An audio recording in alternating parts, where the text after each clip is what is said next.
Hello, linguists. Welcome. Happy Monday. It's the beginning of the week, and I was able to convince this amazing woman to be with us tonight. I have to say, many people have suggested to invite her over. And I finally got a hold of her because she's a super busy woman.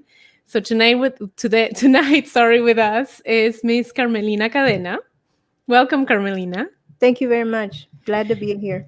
I Thank am you. so happy that you accepted my invitation. Thank you tons. Thank you to all of you who are joining us from the States, from any other country. Please let us know where you are joining us from.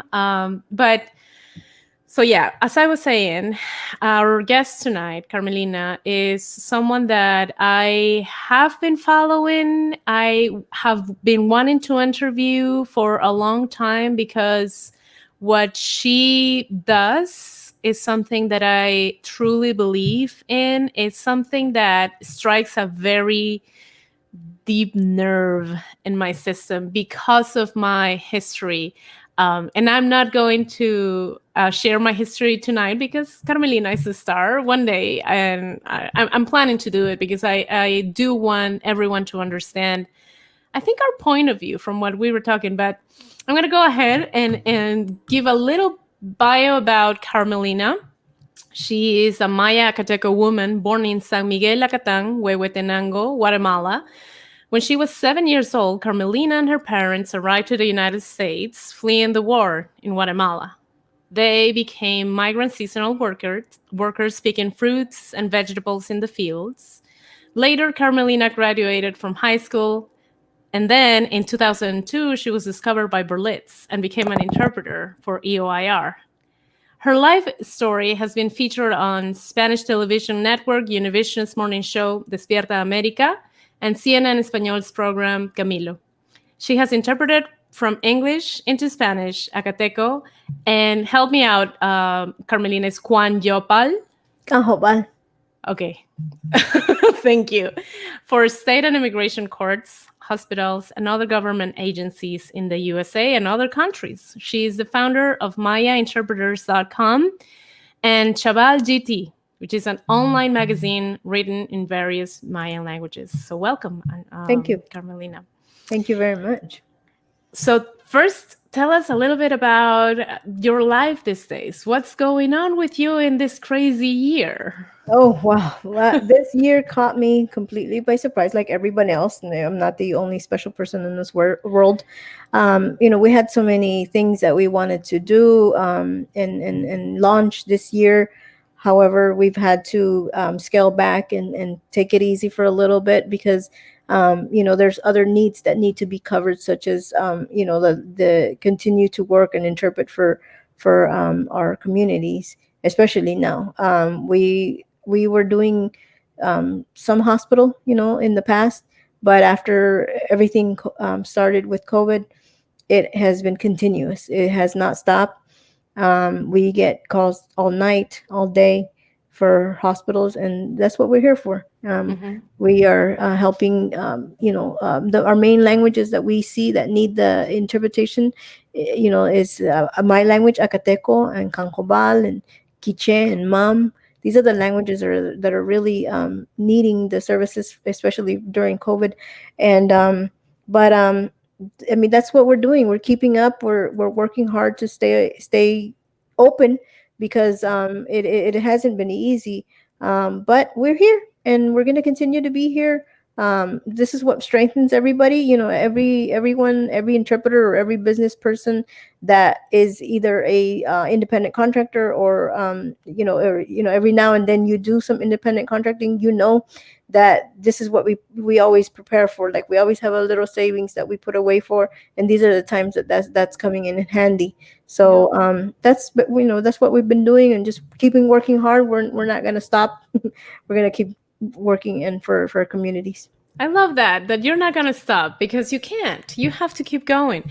So, Carmelina, I was listening to a podcast from one of our colleagues. I I'm sorry, I don't remember his name, but it was for Lingua Waba, I believe. Linguava. Linguaba, sorry. Mm-hmm. And you were telling your story, and it was a very touching story. Again, it strikes a nerve in me, you know? So, do you want to share a little bit? Just so everybody. Oh, and by the way, before you start, I'm so sorry to cut you off, but Maria Fernanda Arambula is watching us from Mexico. Oh, wow. Changu from Mexico as well, from Mexico City. Irina Miller from Covina, California. And Javier Castillo says, Carmelina, un abrazo fuerte. Oh, thank Go you so ahead, much. Carmelina. Well, my story begins like a lot of immigrant stories. I came to this country just as you did in the intro. Of course, that's a short intro and bio. But the reality is that we came to this country, and we came with nothing. My parents, didn't speak other than a little bit of Spanish. I'm not gonna say a lot, just a little bit, just enough to get by. And when I say like enough, which means what's your name? What are you gonna do at work? Is there work? Can I work? And how many days will I work? That's the kind of Spanish that my parents knew, and that's a lot of stories that are similar even today. When people are coming to this country, this is what they come with. When they say, yeah, do you understand Spanish, they'll say yes, but not fluent to where I'm able to go into the city, get any information that I need. I know where to find hotspots. I know where to do this and do that. I mean, that's not the case. When someone says in the indigenous community, I mean, I'm speaking for myself too, because when I say that I do speak Spanish, it's going to be a limited Spanish. And so that is something that it needs to be understood all over, because we get a lot of people telling us, no, but they said they spoke Spanish. And then when we started speaking to them and we started telling them things that were heavier, like stronger words and things like that, they didn't seem to understand. And that's true. And that's what happened to my parents when they came to the United States. And everybody that comes from a country that's a Spanish speaking country, how hard it is. And I'm not going to be the first one to tell you that about this, the like important thing that we need to understand is that we come speaking our language, so we have to learn Spanish and English to be able to survive a little bit in this country. So we have to do twice the work. A person that comes from Mexico, generally from an area that is Spanish speaking, will have to learn English, or at least enough in English. But here in this case, for indigenous language interpreter, I mean indigenous language speakers such as my parents and some areas from Mexico too, I'm not going to say that no, Right. They have to learn Spanish and English to survive in this country. So with all that, this is what my parents had to go through. But it took years. My mom just recently fluently started to pick up more English because she got used to me being there as an interpreter for her. I became her crutch in a way, and so then she didn't have to learn the English as fast as she had to, but she did, because I was like, Mom, look, you have to become a citizen. You've been living in this country for so long. Being a resident is fine. It's not bad, but it is very important for you to become a citizen. This is where we live, and this is where we're going to stay. And you're probably going to retire in this country, so it's best. And then she was like, okay, you're right. And she started learning it. And, both of my parents are now American citizens, but it took a long time for them to convince themselves to do that. But that's how that's a story that everybody has, that is an immigrant or a child of an immigrant has had to go through. So, this is something that, regarding like us interpreters, I do want to bring awareness to us, all of us that are Spanish interpreters. And I say Spanish interpreters, and I'm sure that in other languages you also have the same issue, but particularly with the Spanish interpreters, There is this very strong message in all of our Spanish speaking countries that Spanish is the language, period. There is nothing else. You must speak Spanish to go to school, to go to college. If you don't speak Spanish, that's the case in my country, and as I understand, it's the same case in your country. Mhm. You're not successful. You don't have your dreams are probably not going to become true if you don't speak Spanish, Mm. and that's just a huge misconception. Um, Obviously politics have a lot to do with it. Obviously history has a lot to do with it. Hello, by the way, pause. Erica, she's a follower. She's saying hi from Arizona. Javier is watching us from Greenville, North Carolina, and Manuela from Colorado. So thank Nice. you for joining us, and let us know your thoughts about this topic, because I know it is important for us as interpreters who are Spanish interpreters to know the culture as it truly is. It is something that goes way beyond just the 1500s, the 16th century. It goes way back. And that's when you get to know that part as an interpreter, I think your tools expand, because you don't only interpret as Darinka and once taught me, Darinka Mangino, you don't interpret from here, you interpret from your from your gut. Like you put the intention that you need to interpret correctly Mhm. for other people. And what you were saying also is true. A lot of Acateco Mayan languages speakers, they are ashamed of saying that they speak that language, and they just say I speak Spanish, and so their rights are not taken in consideration. What do you do with that? How do you change that? It's not easy. It's the discrimination. You are told that Indian, es un indio, and that hurts. Yes, I'm indigenous. Yes, it's true. You can yell it to my face all you want, but it hurts because it's not the way that the word is written. That's not the hurtful part. The hurtful part is what's behind it. It is how it hurts because it's all the tears that we've had to go through because of that. And because I've been considered an indigenous person, I'm kind of pushed to the side. That's still, and it's not a lie. I have been in Mexico.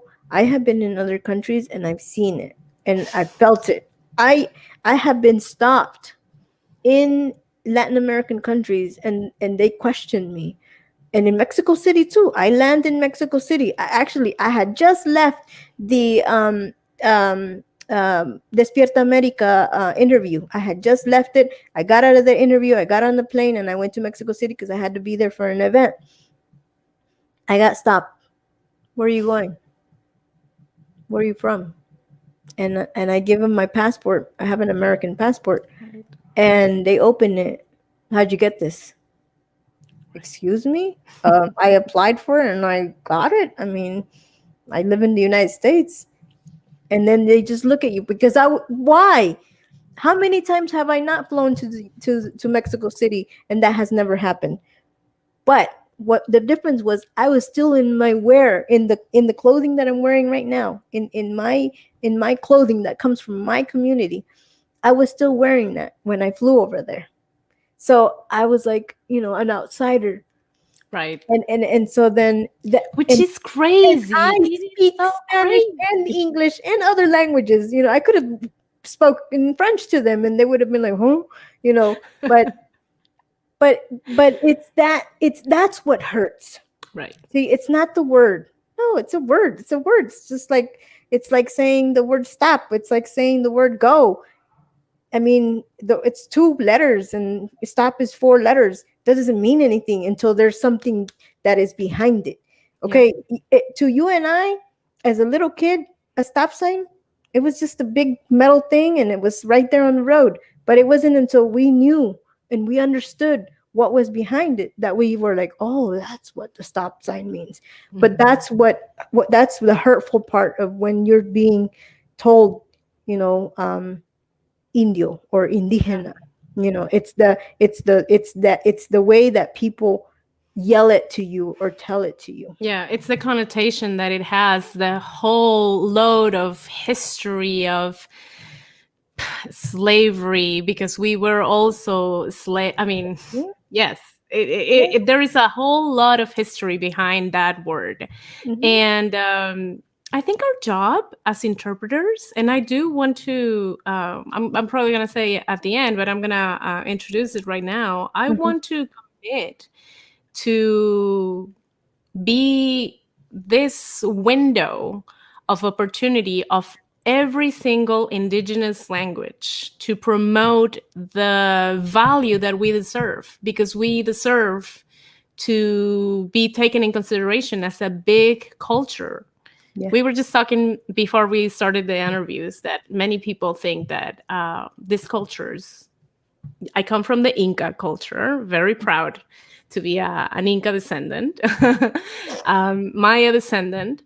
And there are so many others, right? So many other cultures in South America and Central America that are alive, but we have been taught that they are not. Hmm. So, one thing that I have always thought is that one, I guess, one obstacle that we encounter is the fact that we didn't develop a writing system and a numerical system to carry on to into generations. I'm talking back when the Incas were a true powerful culture, and as well as the Mayas and the Aztecs. So is that something that any Mayan interpreter has ever considered, like taking it and forming maybe an academy of the Mayan languages, or There is indigenous languages? in Guatemala there are already.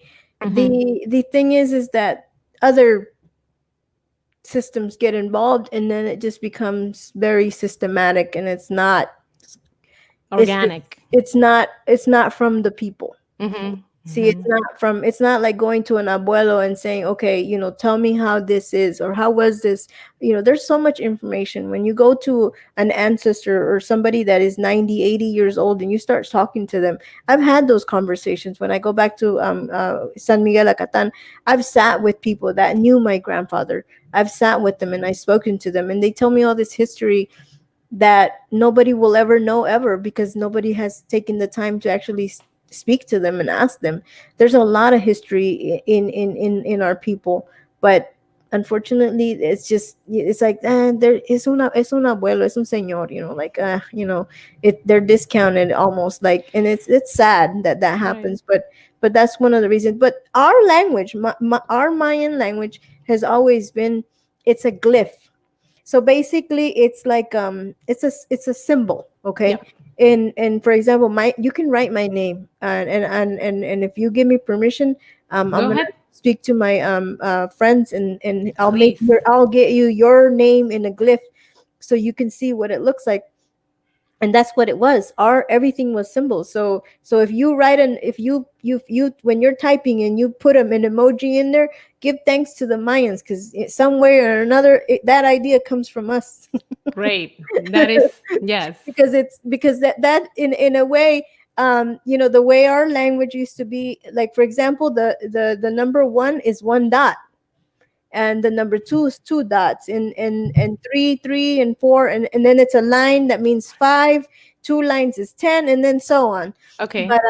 But there's always been that there, it's there, but it's been kind of like it's dismissed and it's Right. passed over. It's like that's, you know, nobody pays attention to it, but it's really strong because the every if we would be able to go back to all of that, then we would recognize, and this is where this comes in, what you told me earlier about some people that are not proud being able to speak Acateco or Canjobal or any Mayan language from Guatemala.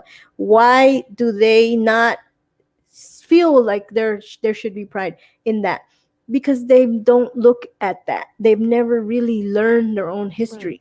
I had to go back. I had to go back and reclaim my own history, because I came to this country at a very young age. I lost a lot of it. My parents were focused on working. I don't blame them. They had to. We had to survive. We were, we come from people that you have to work. You work 1 week and you get paid 1 week, and you live by the day. We didn't have that ability to be able to say, oh no, we can study and let's do this. No, it was, you have to work and you got to eat. And so then I lost a lot of that. And then my parents at one time did tell me, um, maybe you should not speak our language when we're around people that speak Spanish. Don't speak. And I learned to be quiet for a long time. I was probably 9 years old when I started questioning, and I'm like, no, this is, like, this is a good language, because I liked being able to speak another language as a child, because it was like our secret language. It was that language that I could tell something to my mom without offending anyone, and I was never being offensive.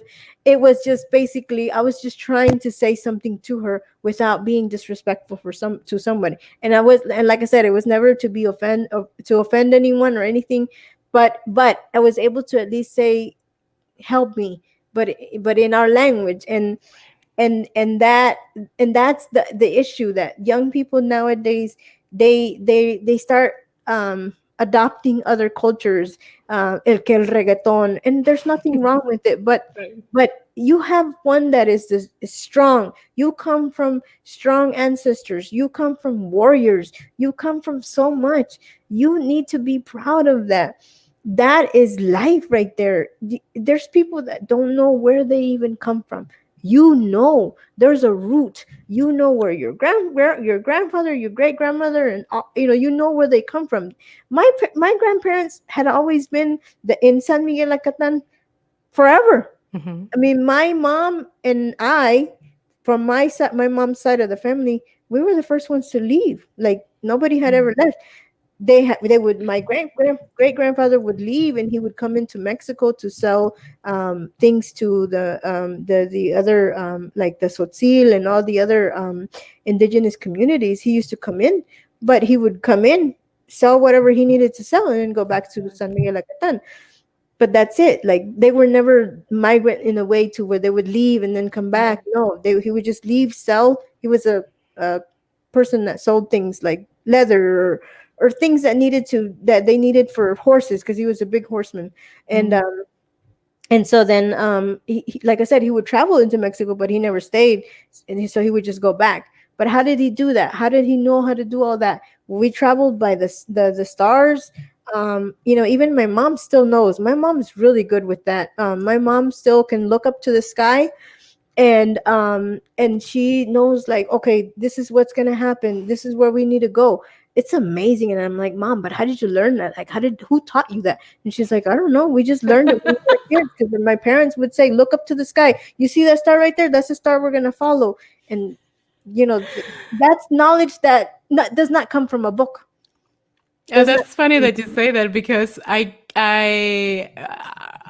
didn't learn the way your mom did, but I say that to my kids, and they go like, "How do you know?" And I'm like, "Well, I don't know, but it's obvious. Like, you can feel it."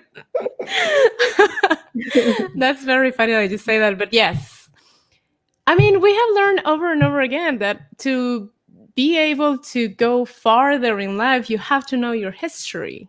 If you don't know your history, it's like you don't have any foundation to fall back if you have to, when you will fall back. You have to know your history to bounce back. But there is a lot of work, and again, I would love to be this window for all of you. So please, anytime, just bring any news, any projects that you may want to share with us. Sure. And what are your thoughts, guys? That's what I'm wondering about all of this that Carmelina just mentioned, because it is a big deal. Manuel is watching us from Colorado again, and then Joanna was watching us from Guatemala. So Yes. that's Yes. really really nice. I need to speak to Johanna soon. Yeah. So, what about Maya Interpreters? Tell me about the company that you created. What was the need for it? Well, it grew because I saw that there was more and more. I would sit in the court. I would go to court to interpret, and then they would turn to me, and I guess I was at that point. I became a guru for the languages, because they would say, "So we have this person, and he speaks. We don't really know what he speaks. And then I would say, but do you know where he's from, or do you know something? Give me something." And they're like, "No, but we can find out." So then they would find out, and then the next court date, I would go back, and they would say, "Oh, by the way, we did find out," because there was somebody that was detained, so there was time to do all this. And so then they would basically they would tell me, "Okay, this person's from this area, and this is the information that we have." And so then I would like, "Oh, that person most likely speaks Quiche," for example. And so then they would go, the somebody that was able to go in and back and forth between the jails and the court would go back and say, "Do you speak Quiche?" And the person, "Yeah, yeah, yeah, that's the language. Yeah, Quiche, Quiche." So then they would bring an interpreter that spoke Quiche. And when I saw that need was more and more, because at one point I would just say, "Oh, well, you need to speak to such and such person." But then when I saw that there was something that I could do more, a little bit more, and to kind of guide the courts and hospitals with this, so then that's when I just said, "My interpreters, then we need to help these people get communication so they can get out." But one of the cases that really touched me, now, as we can't say much, but the one of the cases that really has always stood with me was a gentleman. He was in jail, and he had already been there for 2 years. They had already declared him incompetent.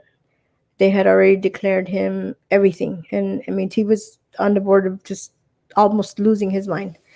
And so, as somebody went to the place where he was detained, and it was a man from Colombia. I will forever remember this gentleman, because he really did a lot. And a lot of Spanish speaking interpreters had been taken, but they were like, "No, he doesn't understand. We don't know nothing. We don't understand what he speaks." So it was kind of just put down under the rug, for example. And so then this gentleman, he went and he said, "This man is indigenous. He speaks something. We don't know what it is, but he speaks something." But it was a detention center that not you can't just go, because like I said, he already been declared incompetent. And so then so he reached out to somebody, and that somebody reached out to me, and he says, "Look, we really don't know what he speaks, but can you help?" And so then I said yes. And then he says, "Well, we can't figure out how to do this." And I said, "Well, look, why don't you just take something so you can record him?" And this is before we have all these fancy phones that have all kinds of goodies on them now. But this is like in the early 2000s. And so then and then I said, "Can you record him? Tell him to say something. Tell him to say dog or whatever. Just get him to say something. Just one or two, three words. Get him to say that, and just have him say that, record it, and then send that to me." And so then that's what he did. He did that. And he did. And then when I was listening to the words that he said, I was like, this man speaks conjugal. I mean, it was like right there, quick. And so then that was the great thing about it. And then I told him, "Oh, he speaks conjugal." And he's like, "So we're going to find somebody that speaks that." So you're lucky, because I speak that language too.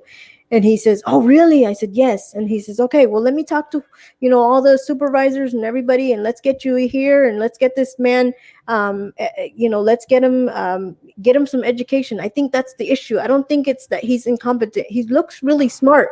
I don't think he's incompetent. I think that the issue is something else." Long story short, I go in there, we do the whole, we 6 months of training. He learned everything that he had to learn about court, and he was able to plead out. But he was there for 2 years, and he, and then he started telling me all the stories about that. When he had just gotten there, he would try to say things to them and they didn't understand. The Spanish speaking officers didn't understand either, and they would strip him of his clothes and just hose him down because they didn't understand what was going on with him. But all he was doing was just trying to communicate and say something. And But this is the example of ignorance from our side. And this is something that and I would like to invite all of you to help me with this and maybe make a plea in representing one language that you know about, because it is so unfair. Like, this is the definition of an injustice. Someone that is not able to communicate, and not because there is a lack of interpreters, but because we don't know our own cultures. And being an interpreter, a big part of being an interpreter is knowing about the culture of the language that you speak. And Spanish came from Spain, as we know. We have thousands of other languages in Latin America, and we need to recognize that, acknowledge that, be aware of that, and defend that, because many people, they either don't want to learn Spanish or cannot learn Spanish because there are very remote places in a lot of countries where they don't have access. In my country, that's the case. A lot of places in Cusco, which is so famous for Machu Picchu. Well, go to Machu Picchu and see how people live there. I mean, it's a very remote place, and they are happy there, and they don't have any reason to leave, and they learn what they have to learn to get by. And I would love if you guys can help me out with this, because this is important for all of us as people of this planet. simply as that, simple as that. Thank you, Gabriela, for enjoying. I mean, I'm glad that you're enjoying this, and thank you for the comment.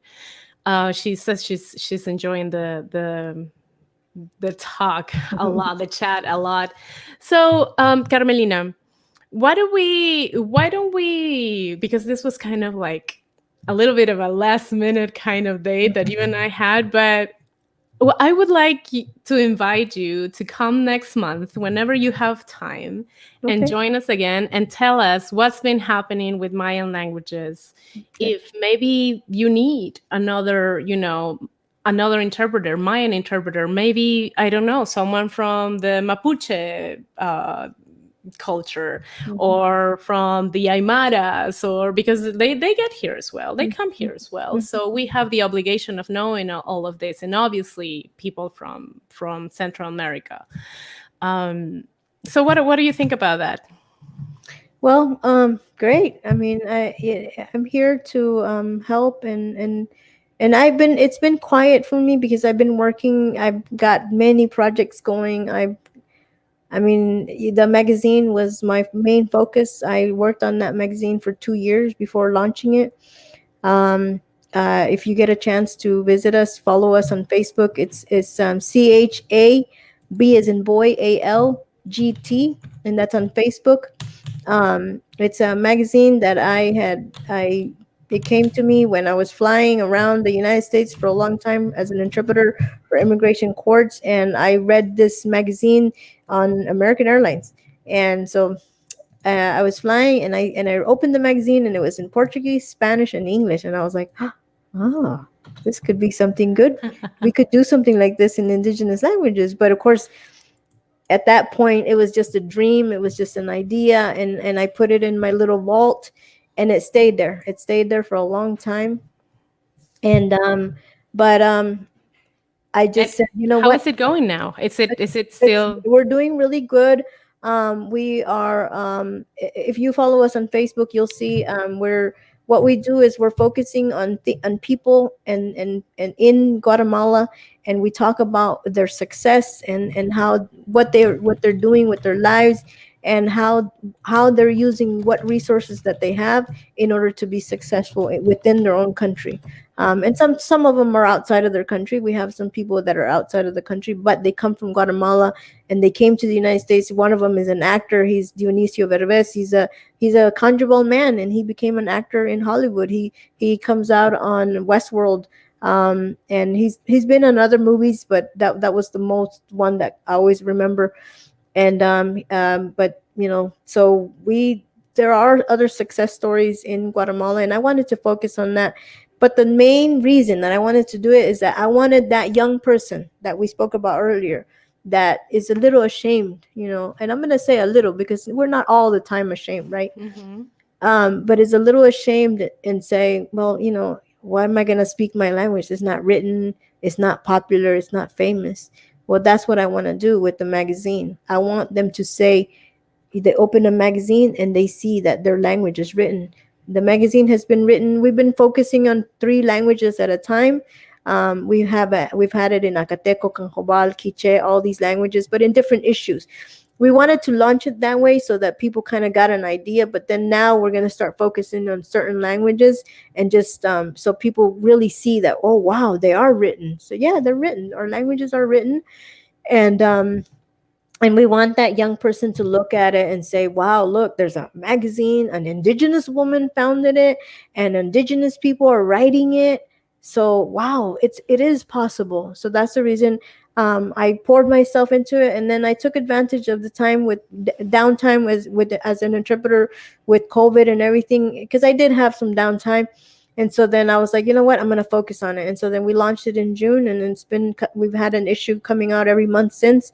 And I'm very proud of the work that we've done. I have really great photographers. I've gotten really great young people that are working with me, and I'm giving young people opportunities also, so that because a lot of times they graduate as a periodista, or a news person, but they don't really get into that. So then I spoke to these young women that I know, and I told them about my idea. They loved it and they embraced it, and so then that's how the magazine started. And like I said, we launched it in June, and it's been coming out. We have an issue coming out every month since. That's brilliant. Like, that idea is amazing. I love it. I love that you're doing that. Please let us know. Again, I will post it here on every month, on every edition that you guys publish. And I just wanted to confirm, your Facebook user is Chabal GT, right? Yes, Okay. CHA Mm-hmm. B as in boy, ALGT. And Yeah. it's on Facebook. It's the only one that's gonna come up. If you put at, and then it'll come up quick. But we're on Facebook right now, and we are an issue. But I'm working right now so that we can become real. Like, you'll be able to have an issue and actually open it and read it. But it's gonna be slow, Yeah. But the ideas are already there. We already have the people that are working on it, and we work every month, and a couple of weeks out of the month I'm focused on that. And then of course I'm interpreting again now.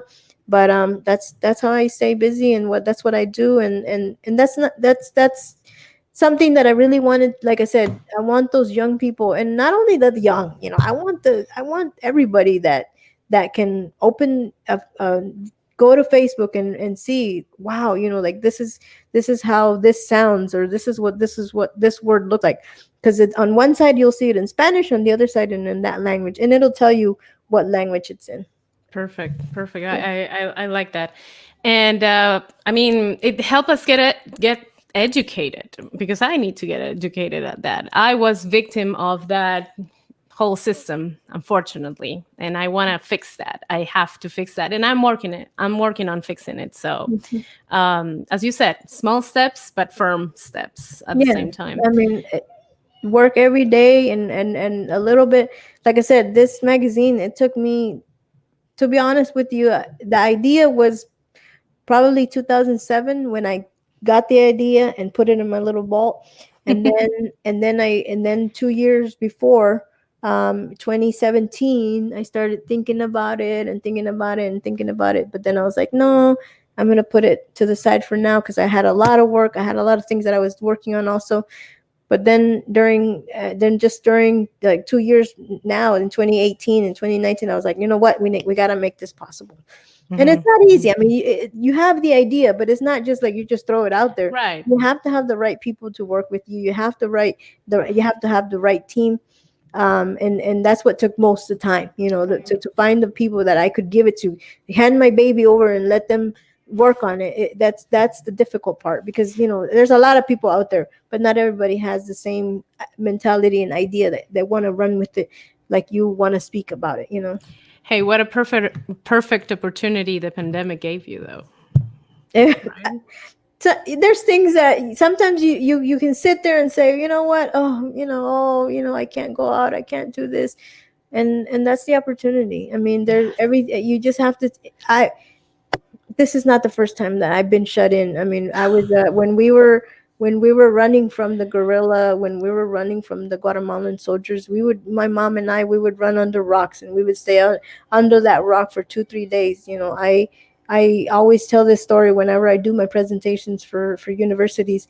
I tell them, when I was a kid, my mom came home. She told me to leave. Let's go, like fast now. We're not talking about when. You put your shoes on. I was already trained by my parents that when they say let's go, first thing I run for my shoes.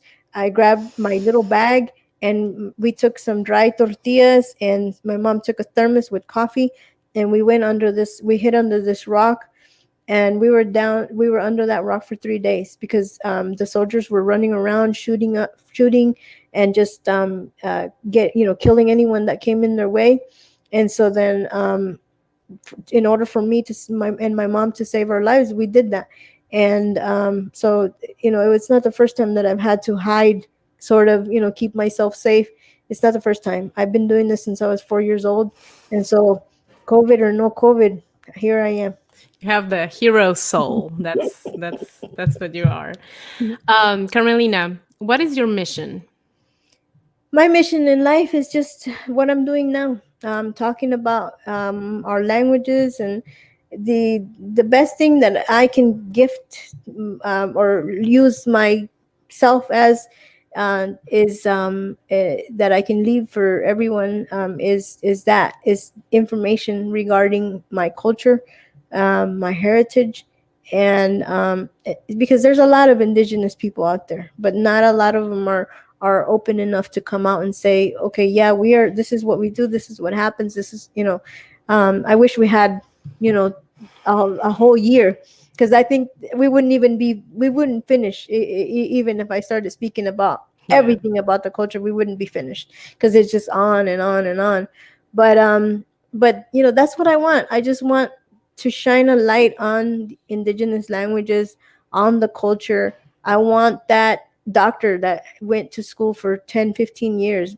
I want him to understand, and not to treat us interpreters as like we're bothering, or we're just trying to, it's just another way for them to take time from us. We know you have 15 minutes to speak to your patient. We understand that, but understand that our language takes more to speak it than Spanish. For example, confidencialidad in Spanish. In English, confidentiality. In Acateco, this is confidential in Acateco. Masanilseto havala, masanilseto alay o kankeiti chiske akanabi. Hmm. That's confidentiality. So all those words that I had to say for one word that I had to say in Spanish and one word that I had to say in English, that's all I had to say. And that's what I want. This is why I want to speak out. This is why I want people to listen to what we're saying, and not get angry at us. We're not here to make your job any tougher than it already is. I know you're under a lot of stress. I know you have to deal with so many things, but trust me, I'm there to help and communicate, because if not, your patient will leave worse than when he came. I am in love with this interview. Like, this is by far, and I've had amazing guests, but you are, I mean, it really is striking a nerve. And I really appreciate everything that you're saying. And Another thing that I wanted to ask you is you mentioned that you're going to have a speech soon. Where is that Yes, going to happen? it's gonna be this Thursday. It's gonna be with Auburn University, and I'm gonna be speaking to some students that are studying languages that are in danger, like mine. And so then I'm gonna be speaking to them, and the university is going to be passing it out to. It's gonna basically make it public to all of the universities. So I'm gonna be speaking to them and telling them about the everything that is going on in the culture. I don't have a lot of time, but I'm gonna squeeze a little bit of everything, like just like I did today, Yeah. and try to tell them, and because that's what they're studying. They're studying in that languages that are either have already died out or are about. They're on the brink of dying out, and that's what I'm gonna talk to them about. That's And Auburn is University. something is it something that people needed to like get reservations for, or is it No, an open? it's Can we gonna watch be you? it's going to be an open platform. So I'll ask permission from Dr. Jamie if I can share it, and if he says yes, then he wants me to speak to everybody that wants to Yes. come in, because he's read my bio, and he's been told my story from other colleagues also. For Andrew Henry, please, thank you so much for everything you do for me. And so she's always sharing my information to everybody too. So so that's he's like, no, we have to get everybody. I'm going to talk to the university so that they can just share it to everyone. And so then that's Yeah. what happened. That everybody was like, oh yeah, really? Okay, a Mayan speaking English? Wow, they're going to come here? Well, not here, but it's going to be Right. on video. But and so then he's like, no, I want to make it possible so everybody can listen. Beautiful. That's I please let us know. And I'll post it on the Facebook page and I also will share it on Instagram. By the way, please follow us on Instagram, the Linguists Radio. And the same name on Facebook and on YouTube as well. And I'm going to do it again here. This is your website, With an mayainterpreter.com. S. It's Maya Interpreters with an S Maya part. Interpreters. Okay, let's correct that right now. And yeah, if you want to have more information about how to get Maya interpreters, then they just have to go to the website Yeah, and they will yeah. be able to contact you. You go to the website, and but we're changing a lot of things in the website, and we're making things easier for everybody, for providers, and even interpreters that need other interpreters also.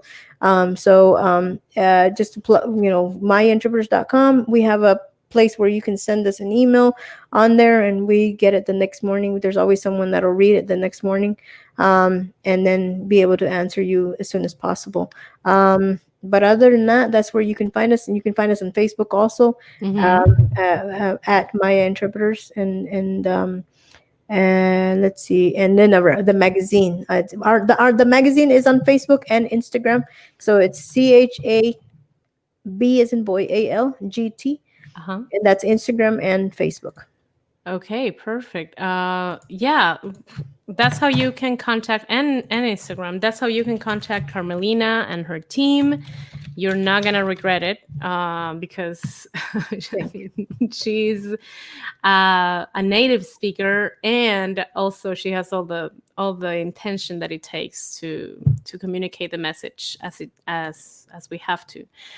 Carmelina, I cannot tell you how honored I am to have had you here. And again, please come back on December. Yeah. Let's make it happen.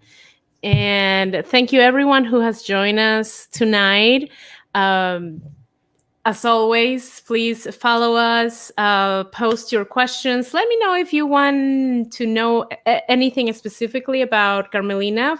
That way, in our next interview, we have like questions that are more specific, probably to the language and to the culture. And Carmelina, maybe we can start working on getting an interpreter that is someone that you hire, but you don't speak the language necessarily, but it's Sure. also an Yeah. indigenous language interpreter. That would be awesome. Sure. Absolutely.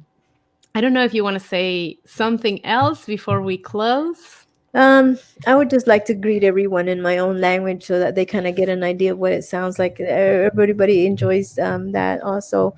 So, Please. yuwal Dios rin hamasanil, shash oktukano, shayop and ashkawang anishwal la yetu ish anima tashku authenticate, coaching sala yetu bishan, ni chikan da skawila kulvihar masanil, chayila pa. So basically, I just said thank you very much for listening, and thank you to our host, wonderful host that invited us to come speak, and just to thank you for paying attention and to listening to this brief story. I hope that it helps you in some way, and we're here to help. I mean, if there's any questions that you have, um, you can reach out to myinterpreters.com. Thank you so much, Carolina. Thank you, everyone, for watching tonight. Have a great week and stay positive, please. Take care. We'll see you Stay soon. safe. Bye bye. Bye bye.